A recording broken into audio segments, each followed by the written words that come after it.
سنو chat G P T, میرا ایک سوال ہے، کیا آپ میرے لیے قرآن پڑھ کر بتا سکتے ہیں کہ ملائکہ اور شیطان کے الفاظ کتنی بار آئے ہیں؟ ملائکہ اور شیطان کے الفاظ قرآن میں 88 بار مذکور ہیں، جو کہ اچھے اور برے قوتوں کے درمیان توازن کی نمائندگی کرتا ہے۔ یہ دلچسپ ہے۔ اچھا، لفظ مرد اور عورت کے بارے میں کیا خیال ہے؟ مرد اور عورت کا ذکر 24 بار کیا گیا ہے، جو خدا کی نظر میں ان کے درمیان توازن اور مساوات کی علامت ہے۔ زندگی اور موت کا توازن کیا ہوگا؟ زندگی اور موت کا ذکر 145 بار ہوا ہے۔ اور جنت اور جہنم؟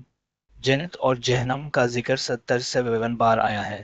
واہ، محبت اور نفرت کے بارے میں کیا خیال ہے؟ محبت اور نفرت کا ذکر 24 بار کیا گیا ہے۔ واہ، اور یہ سب محض اتفاق ہے جبکہ اسے ایک ناخواندہ نے لکھا ہے۔ قرآن میں یہ پیچیدہ نمونے جو ایک ناخواندہ آدمی کے لکھے ہوئے ہیں، بہت سے لوگ محض اتفاق کے بجائے اسے اللہ کی تصنیف کے واضح ثبوت کے طور پر دیکھتے ہیں۔